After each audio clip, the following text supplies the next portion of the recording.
Imagine watching a cricket match where the umpire starts favouring just one team. Appeals from one side are ignored, decisions against the other team come instantly. At some point, the players start questioning the umpire. That's what happened in India this week.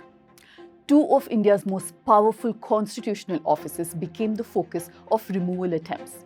One runs the parliament, the other runs elections. The Speaker of the Lok Sabha and the Chief Election Commissioner. When both these offices face removal attempts in the same week, it raises an obvious question. Why are Om Birla and Gyanesh Kumar accused of being partisan?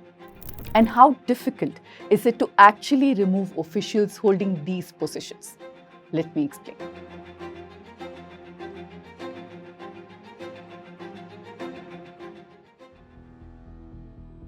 You may not feel it right now, but you actually have more power than you think.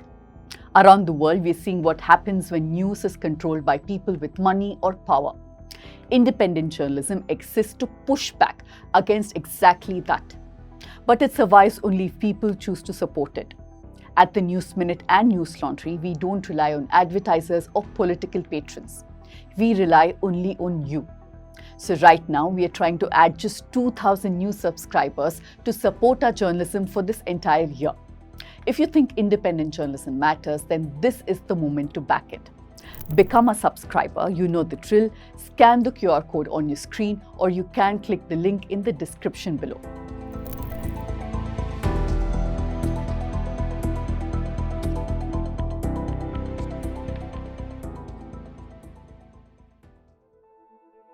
On 21st September 2023, BJP MP Ramesh Biduri used a communal slur against BSP MP Danish Ali in Lok Sabha, repeatedly targeting him because he's Muslim. BJP MP Ramesh Biduri stood in this house and he called Danish Ali, another fellow MP, and I'm going to repeat these words because the country needs to remember this was said in this house. He called him a katwa, a Musliman Atangwadi. Opposition MPs demanded that the Speaker, Om Birla, suspend Biduri for the hate speech. Danish Ali himself made the same demand. But Birla did not suspend him. He simply warned Biduri and expunged the remarks from the record.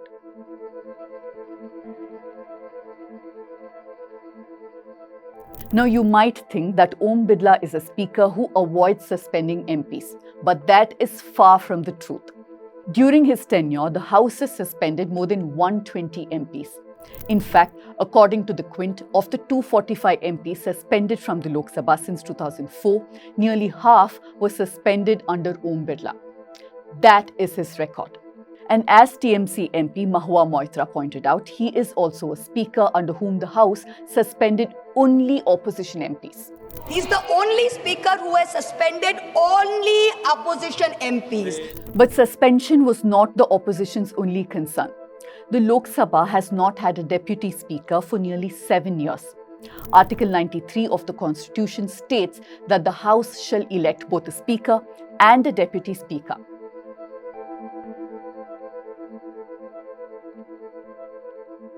Traditionally, the deputy speaker is chosen from the opposition, but the position has remained vacant since 2019.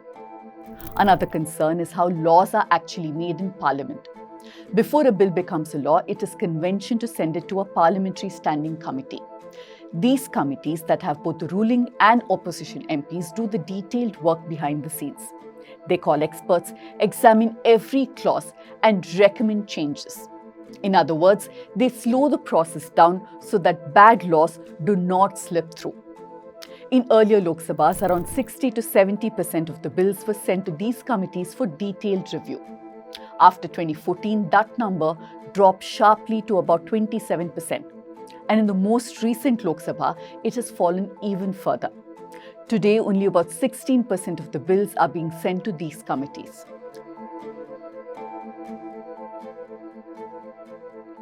Which means most laws are now passing without detailed parliamentary scrutiny. And this is not just about the rights of the opposition. It affects you and me directly, because these laws shape our lives every day. From taxes to technology to criminal law, they are supposed to be carefully examined before they're passed. but the Speaker is simply not sending the bills to the committees. Then there is the question of what Parliament is actually debating. Many major national issues have not received a full discussion in the Lok Sabha. Among them were the violence in Manipur, allegations involving the Adani Group following the report by Hindenburg Research, border tensions involving China, electoral rolls revision controversies in Bihar. Issues of this scale are exactly what Parliament exists to debate. MPs question the government, ministers respond, and the country gets to hear both sides. When those debates do not happen inside the Parliament, one of Parliament's core functions is weakened.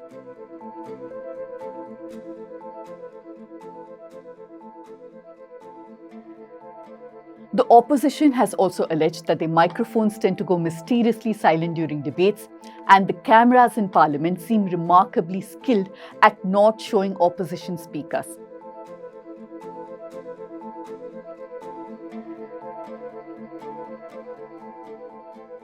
The government and ruling party MPs, meanwhile, have rejected these accusations. They say the Speaker has followed parliamentary rules and that disruptions by the opposition are responsible for many of the problems in the House. All these points were brought up in Parliament, and after several hours of debate, the motion to remove Om Birla was put to vote on March 11th. And not surprisingly, it was defeated by a voice vote.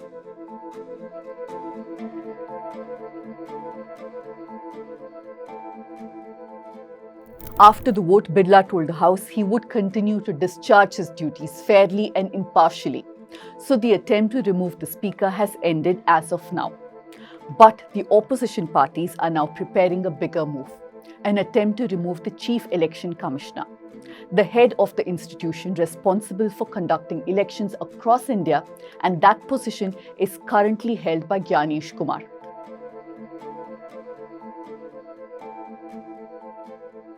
A Kerala cadre officer, Gyanesh Kumar recently made headlines for a lot of things. His insistence on speaking chaste Hindi, जमीनी स्तर पर सभी मतदाता, सभी राजनीतिक दल. Actually, that was the most harmless of the lot. His ridiculous explanation on why CCTV footage from polling booths cannot be given to parties. क्या अपनी माताओं, बहुओं, बेटियों सहित किसी भी मतदाता की सीसीटीवी वीडियो चुनाव आयोग को साझा करनी चाहिए क्या? His shifting goalposts on why SIR or a special intensive revision was being conducted in the first place. Opposition leaders say SIR has removed genuine voters from electoral lists. One of the most vocal critics of the CEC has been Mamata Banerjee. She has accused the Election Commission of deleting legitimate voters during the process. The Election Commission, of course, has denied these allegations, but removing the Chief Election Commissioner is far more difficult than removing the Speaker. Under the Indian law, the CEC can be removed in the same manner as a judge of the Supreme Court, and that means the process resembles impeachment. First, a motion must be introduced in Parliament. If it is introduced in the Lok Sabha, at least 100 MPs must sign the notice. If it is introduced in the Rajya Sabha, then at least 50 MPs must sign it. If the motion is admitted, an inquiry is conducted, and after that, the motion must pass in both houses of Parliament with a special majority.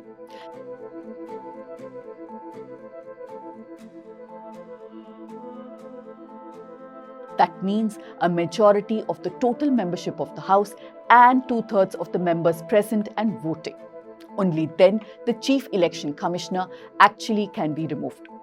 Compare that with the Speaker. Removing the Speaker requires only a simple majority vote in Lok Sabha. But the fact that both offices have become the focus of removal attempts in the same week reflects the level of political confrontation around some of India's key democratic institutions.